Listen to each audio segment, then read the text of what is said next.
What's going on, you beautiful, beautiful people? Back here again, working on the E36, trying to get this car back on the road. I'm wanting to take this thing to autocross. I know it's auto, but I have the urge, the itch. I need to go back out. GTI isn't where I want it to be. It would be nice to kind of learn on a rear wheel drive car, low horsepower. Just kind of, feel the car out, more about carrying momentum versus scrubbing speed from having more power than needed. So I think this car would be a great way to learn. It has less horsepower than GTI, really can't even spin the tires. And we'll get kind of the best of both worlds, rear wheel drive, see how it is, low power. And when we get back into the GTI, hopefully we can carry some speed without spinning the tires the whole time. But to get back to where we left off, last video had a few clips, just didn't record, save, corrupted something, I don't know. Didn't have the files even though it was recording. A little upset from that. But what we did there was the black kidneys, got those on, and we got LED bulbs. I mean, you know what LED bulbs look like, but let me go ahead and show you guys this. So here are the black kidneys. I mean, there's LED bulbs in there, but they look good. High beam, low beam, got them for cheap. I'll link them down below. Only issue I'm having with this M3 bumper is on the passenger side. There is sag. And from what I can look in here, the mount is so cheap that it's just bending up. I kind of want to try to steal the mounts off of my stock bumper. I still have that. So we're gonna try to rip those off, put them on this bumper, see if it makes any difference.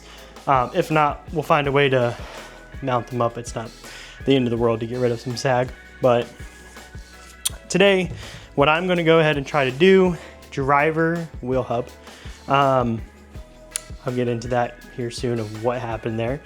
I have the lower control arms in. Coilovers are in and set. They're set preload. Height is guessed. Don't know where we're sitting at in comparison to the rear. Kind of want to also wait till the wheels come in to set the ride height because I don't want to do it twice. Those are shipped. We're just kind of waiting for them to come from overseas. Tires are already here for them. We have to put the brakes on. We got the new brake lines. Hopefully those come off. They look a little crusty, but let's see if I can show you these brake lines. Oh. So here are the lines. They are the stainless steel braided blues. Got it pretty budget friendly. We'll throw those on all around. Bleed the brakes, replace the fluid. I got new pads, new rotors. So on the driver side hub, when I went to go remove the rotor, someone had already stripped the set screw that holds the rotor onto the hub. So to get that out, I had to drill it out, which did come off. Replacing the rotors anyway, wasn't too pressed about doing that. Passenger side, it came off no problem. Very excited about that. But I went ahead and sanded down the hubs because these hubs only have 60,000 miles on them. I believe they're the original hubs. They feel fine. There wasn't any play in them. Sanded them down, got some paint on them just so they weren't crusty anymore. And if I remembered that the driver front wheel only had 4 lug bolts, not 5. And I was like, oh, maybe they just lost one because it wasn't broken off inside of it. And then when I went to go do the stud conversion, which I have right here, I was gonna get these installed. I decided to run one of the lug bolts through each hole just to clean out the threads back and forth, especially when I just put paint down. I want to make sure they're nice and clean before we Loctite those in. One of the lug bolts got stuck and would not come back out. And I'm like, well, this is great. And there's ruined threads. And went ahead and busted the big impact out and prayed that it would come out. I'd have to just re-clean the threads. It did not come out. It decided to snap. Let me go ahead and show you. And there it is. So, these are nice and painted. And yeah, got a lug bolt stuck right in there. I already ordered a new hub. Comes with a new nut, which is a 46 millimeter. So I had to buy a lug nut for that, or a I had to buy a socket for that. And then it comes with a new cover because I did paint the covers. I had to bend this one to get it off a little bit, but wasn't too pressed. We're going to try to take this off today with some normal tools without having to remove the whole knuckle. We'll go over that whole thing. Lower control arms are in. This end link's installed. We are going to be removing this end link because right here on non-M cars, the end links bolt from the sway bar to the lower control arm using these U-style brackets that have a threaded bottom. Driver's side went on fine, ripped them off the old LCAs, threw them on, bolted up fine. Passenger side, this mount is, threads are bad, so it's not allowing the bolt to tighten down, they're stripped out.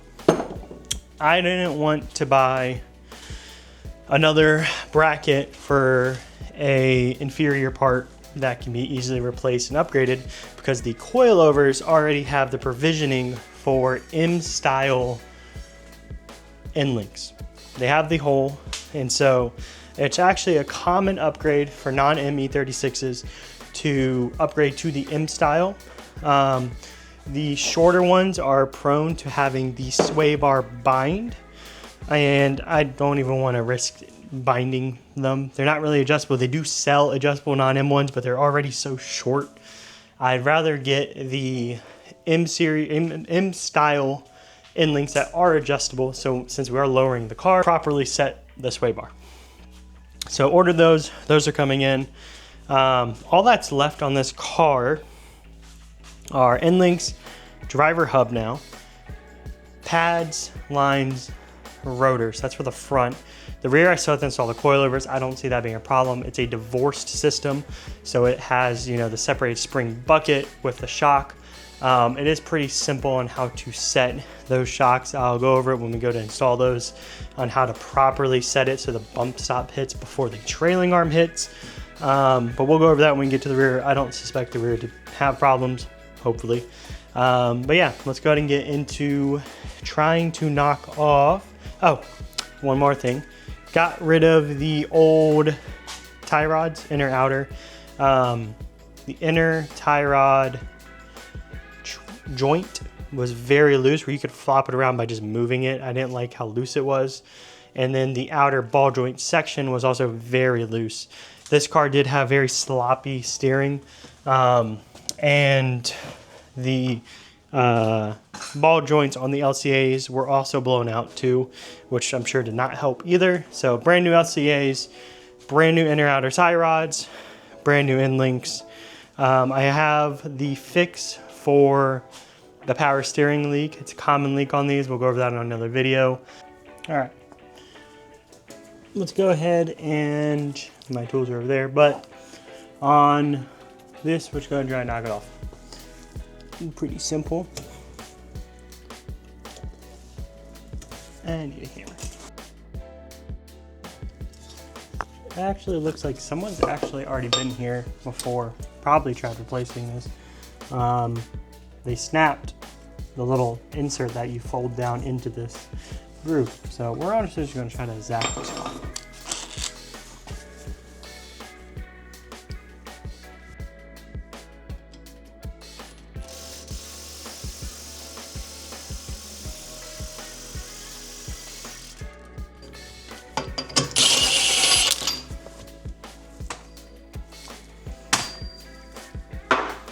Big Martha. Alright, let's see if we're lucky. Maybe it'll just pop off. Nope, definitely not. Alright, jaw puller time. I bought these triple claw pullers by OMT. Came with a, I think, a 2, 3, and 6 inch. I don't know. I'll link it down below.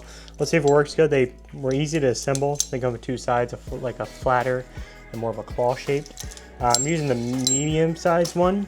I threw a little cinching in just because of how deep it is. It fits in there pretty nicely. We're gonna try to go ahead and push this out. And this has a nice little divot in there for the hook to set into, so I think this will work pretty good. We'll find out.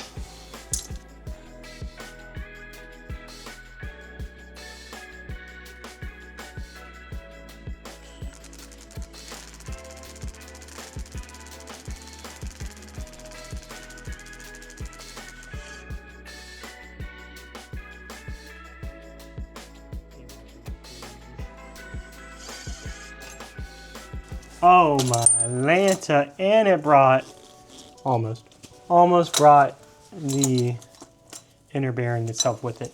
If y'all know, E36s, these always pop off. Normally they're stuck all the way back in. This one came almost all the way off. So we're gonna try to get that one off now, but yeah, I mean, these draws are great.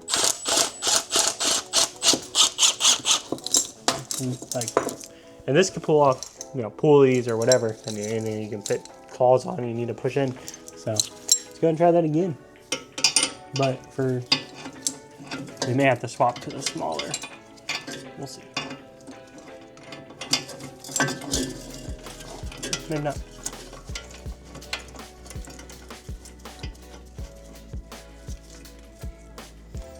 We're on. Let's go ahead and try to pull this off too.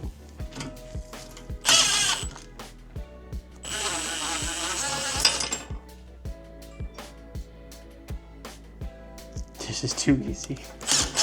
This car has been fighting me almost everything. And the fact that I can just pull all this off, zero problem. I mean, I'm sure 60,000 miles helping. This looks very nice on the inside. I wish it just wasn't stripped out, but yeah, so you can see there, you know, pops in and out of this thing. It holds the bearings in, but yeah, I mean, maybe I'll keep this around for when I test doing 5x114 on this. Hopefully I don't need this one. I don't know. I mean, they're good. They're the OEM ones. They, you know, felt great. It's just someone was a dumbass. I mean, maybe I'm able to drill this out and retap it, but we'll see. But yeah, that was a little too easy in my opinion. But I don't have the new wheel bearing in. That shows up tomorrow. But I thought that was gonna take a lot longer. That took like 2 minutes. Well, I guess let's go ahead and put these tie rods on, the new ones. I've already set them, mashed them to length, set the jam nut. I'm just gonna get alignment anyways, put the boots on, bought some metal zip ties to throw on them. Yeah, let's go ahead and put these on, I guess.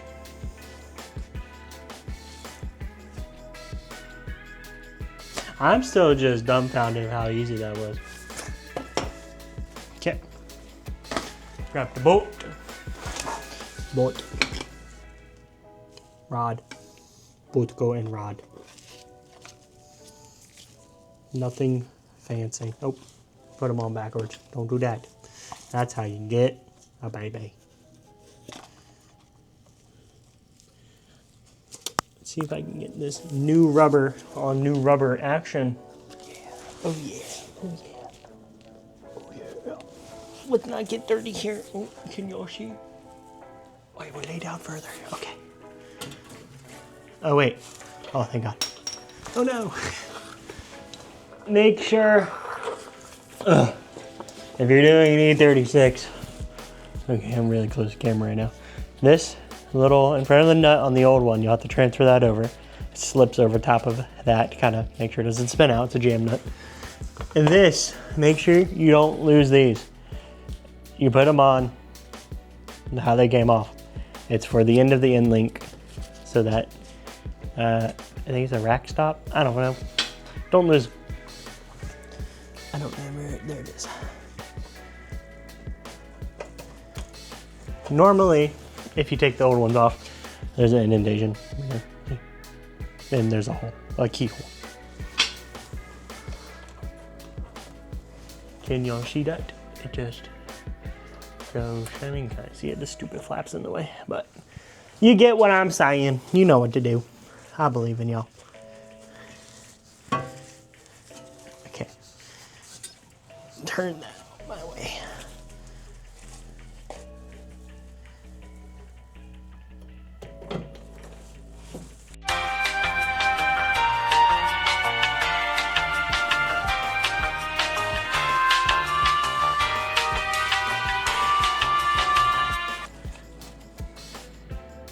Let me grab my tool. I use to remove them just to make sure they're nice and tight. All right, great tool. If you don't have one, I'd get one. They're super cheap. Bought a 2-pack, I think, for like 10 bucks.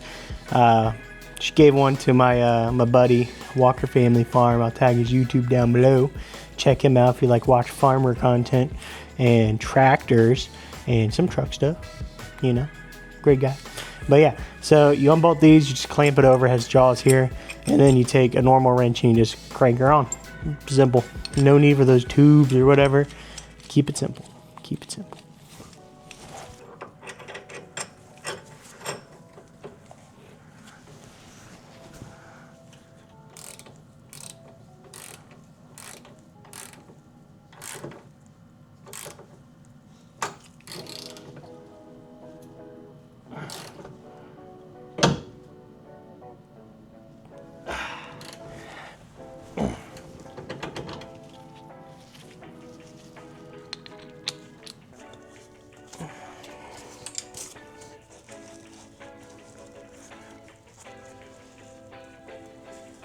Okay, there we go.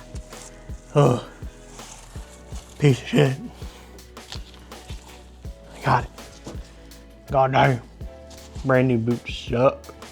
Alright guys, with some YouTube magic, we got those. Oh, can you see? There. We got the inner outer tie rods on of the boots. The boots were a pain in the ass, but they're on. Alright guys, so that's going to end it here for this video. With some YouTube magic. I'll throw a clip down here. We got the inner outer tie rods on with the new boots. The boots were a pain in the ass, but they're on. So, you know, short little video, just giving a little update. Got the tie rods on, what's ordered. Saw me take off that wheel hub surprisingly easy. I'll link those tools down below of what I used. Came in a nice 3-pack. But next video, I think I'm going to go ahead and tackle putting on the new hub. Throwing on those brakes, finishing up the whole front end, and we'll see how we feel about finishing the rear end and then dropping this thing on the ground, seeing where we sit. But thank you guys for watching. This is probably just a shorter video, but peace, and I will see y'all later. Bye.